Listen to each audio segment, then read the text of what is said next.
Welcome to MOOCs in SWAYAM platform. I welcome you all to the lecture on good governance.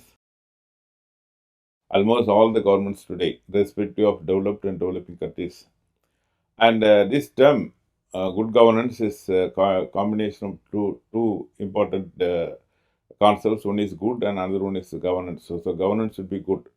But the basic word is governance, concept is. So the governance is a word used even by Aristotle very long time. But it is in France, it is being used in 14th century, and also World Bank. Recently in 1989, it reinvented the term basically for the purpose of making this all the governments in the world to be more aware of what is the important significance of the governance. And because the governments, they think that in the modern times, it is not necessary that we have to give importance to governance. Instead, they are focusing on military ventures, scientific and science and technological ventures, and so on.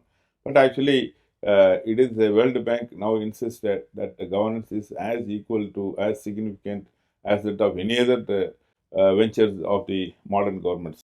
Actually, if you look into the World Bank defined governance, that it says it's the exercise of political power to manage nation affairs. This is a very broad and very lucid definition of what is the governance is all about. Because the governance is a very significant, very basic things which cannot be, you cannot see them, or you cannot. It is an intangible affair.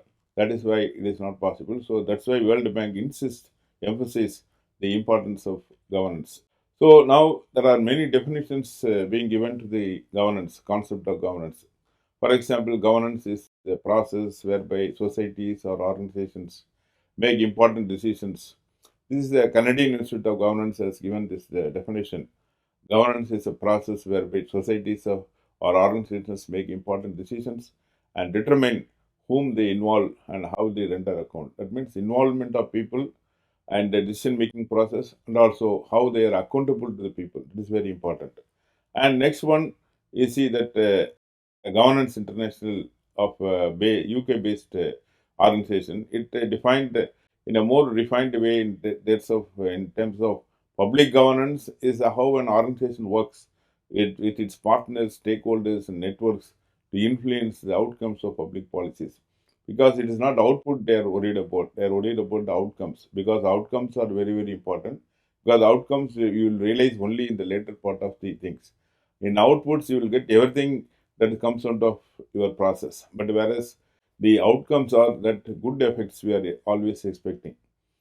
Next one is there is a Kuhlman, there is a scholar in 1993. He has given a different kind of definition for the governance. He said the pattern or structure that emerges in a socio-political system is a common result or outcome of interacting intervention efforts of all involved actors and one actor or groups of actors in particular.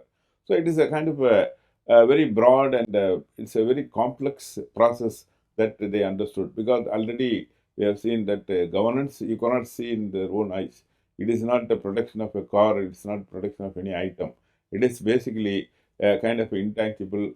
It is a management of affairs, it's acceptance, it's accountability. So it's another things. So next thing, the UN Economic and Social Commission for Asia and Pacific, it said it goes one step further. It said the good governance, because when governance, now they are talking about good governance. The result of this governance, if it is good, you call it as a good governance. If it is not good, then you say it is a different kinds of governance. But the UN Economic and Social Commission for Asia and the Pacific, it given, because why this particularly Asia and Pacific, they found that in many countries in the Asia and Pacific region of the world, they found that they are in default. But of course, it is not that these countries alone they are default, because you can see that in the later part of our discussion that how this governance or good governance concept has brought about a debate among the nations, among the scholars, among the policymakers. So, UN Economic and Social Commission for Asia and Pacific, it defined good governance as a 8 characteristics. One is a participatory, consensus oriented, then accountable, transparent, responsive, effective, and efficient.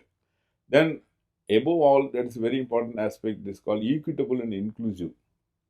It should not it should be fair to everyone, and then it should also be not exclusive or exclude any person, any section of the community, and follows the rule of law. That is a very basic things.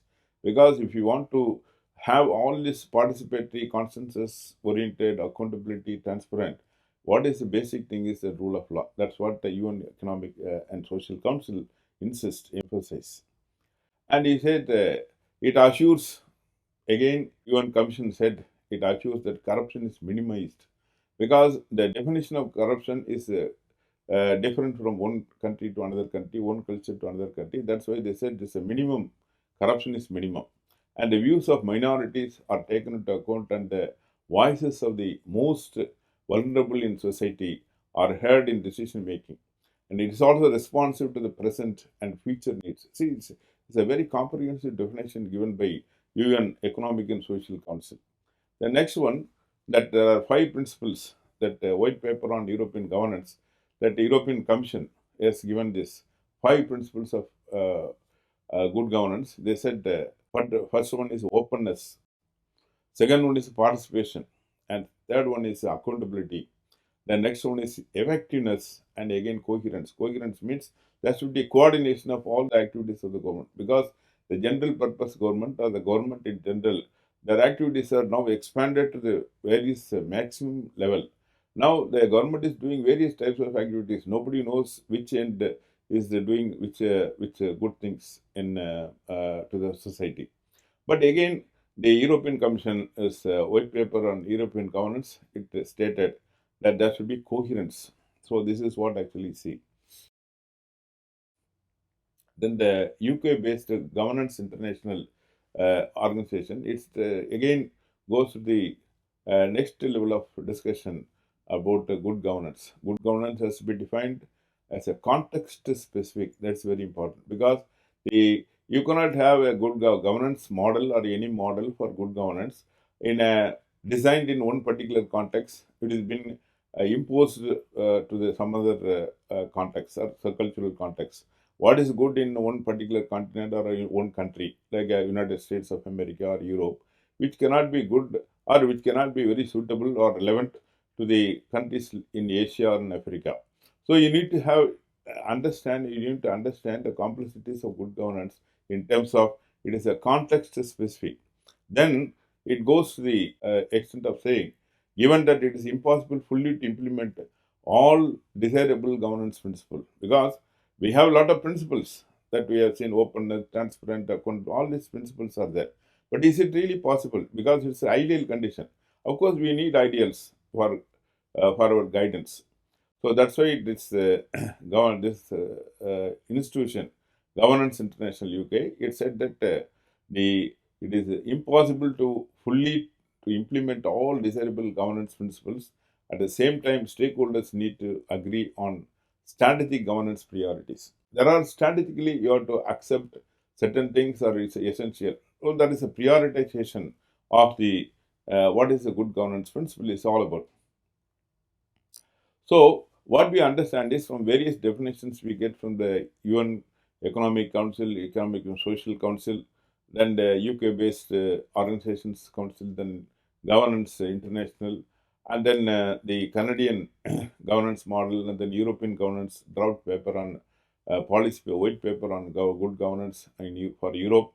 So all this, if you look into if you analyze these definitions of good governance, you can see some of the ideas are prominent. One is there are common concepts.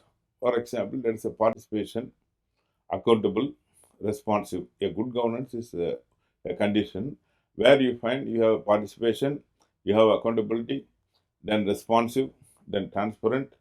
It should be effective and efficient, then equitable and inclusive, minimum corruption, and rule of law. I just given an emphasis of rule of law in a capital block letters. Basically, the reason is the rule of law is the underlying principle, it's underlying requirement. Because when there is no rule of law, when there is no existence of rule of law, all other things are not possible at all. Then protection of minorities and vulnerable groups. Now let us look into these components of the good governance in a little bit detailed discussion. One is you take a first participation, because participation is very, very important, because if you don't, the people don't participate in decision making process, particularly all sections of the community or society, if they are not participating in the decision making process, then there's no meaning in simply for the in conducting the government business, because government means it should be for the people, by the people, and of the people. That's what we heard about. So that means basically first and foremost thing is a participation. But what you find today is that in many countries at present around the world, if you look into this, there are different types of regimes are in existence. For example, you have parliamentary system is functioning, presidential system is there, then constitutional monarchy is there, then absolute monarchies are there, military regimes are there, one party rule is there, and territories under the control of militant outposts. So all these things are there. Basically, all these are simultaneously in coexistence. That is why when you are giving this particular concept like participation, that means is it really possible? Suppose in a military regime, all the people in the particular society can participate in decision making process. That is a moot question. But that's why you said these are all some of the ideal conditions. Of course, we need ideals. Second is accountable. Accountable in the sense that once the system itself is not designed to be accountable to everyone, because accountability means nothing. It is something which is something to do with the responsibility. You take responsibility for your action. But how far the situation today in many countries in the world, it is having this accountability. So the rulers should be accountable to the people. That is a very, very basic things.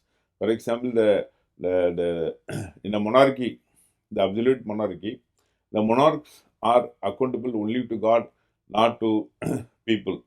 So when they are demanding that they should be accountable, so the entire history of human being is basically how to make the rulers accountable to the people. That's how you can see that the development of democracy. That is why this concept of accountability says that.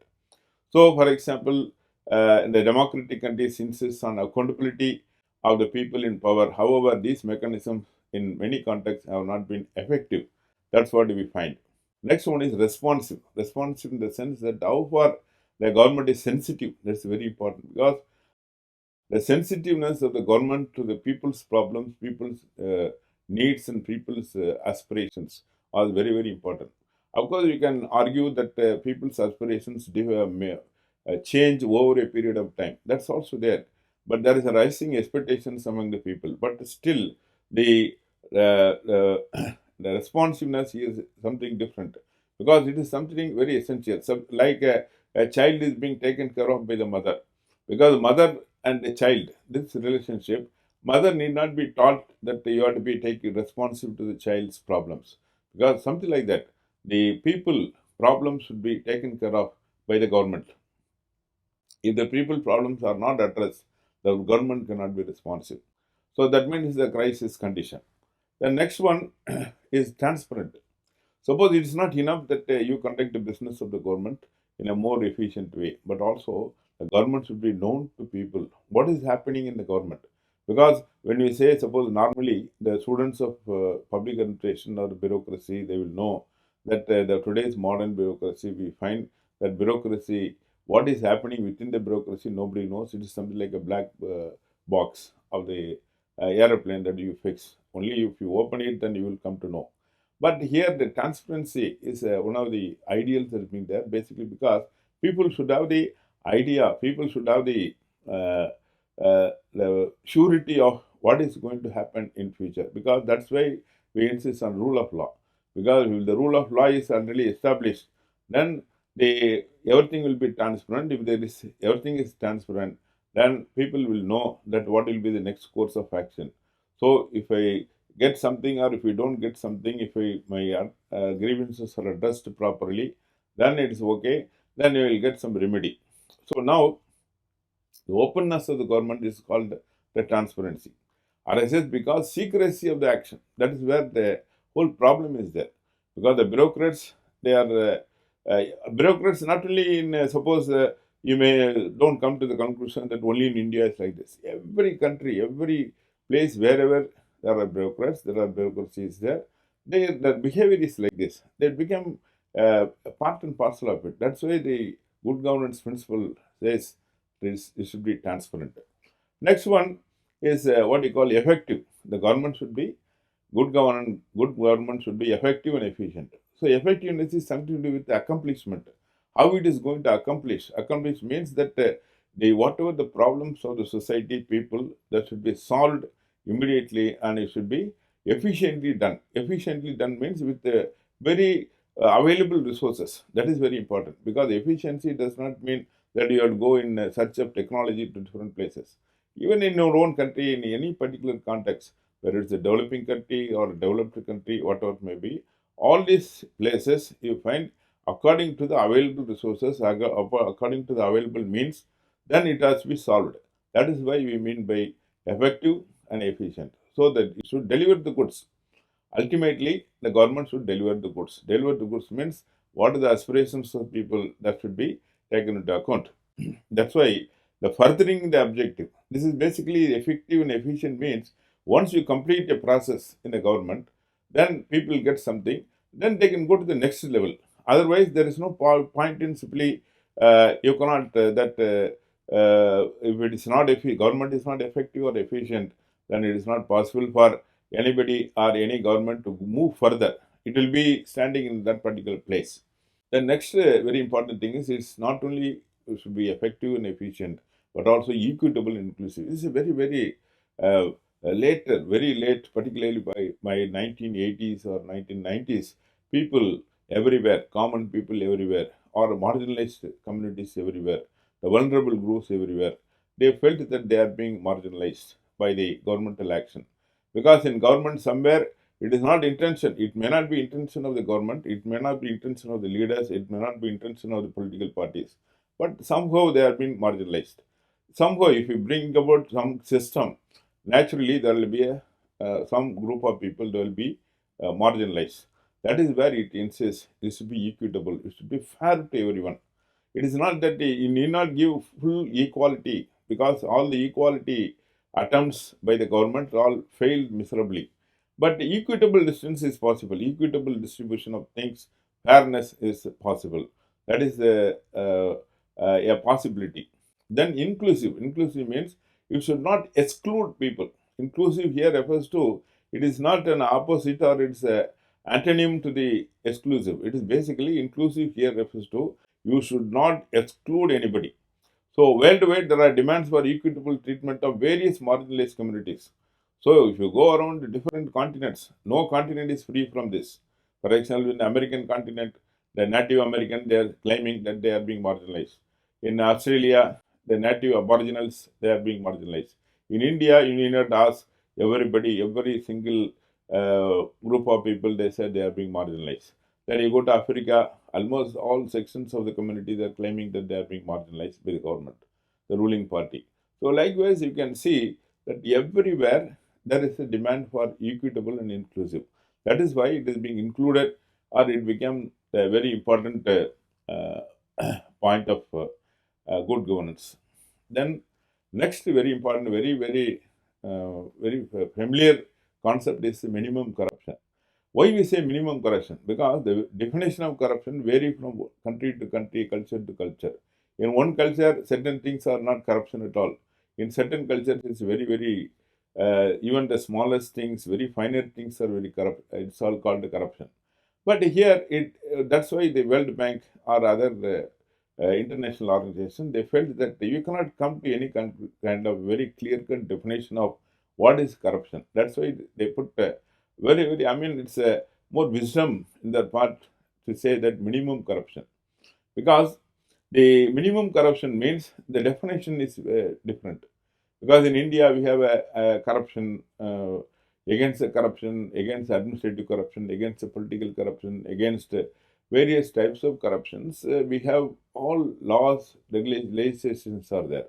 But again, just implementing or enacting legislation does not mean that it is you are going to solve the problem. That's why they said that corruption will be there, but you cannot say that the corruption is an absolute concept. So there is always it context specific. That is why they said there should be minimum, not a maximum. Ultimate point in corruption, minimum corruption, is the tolerance levels of the corruption in different countries vary. That is where in some countries they tolerate corruption to some extent. Suppose some countries where the corruption is very minimum, when they go to some other country where that corruption is tolerance level of the corruption is very high, then they cannot tolerate. Everywhere it's a very corrupted country and so on and so forth. So that is why they make it a point that tolerance levels of the corruption in different countries vary and legally not punishable.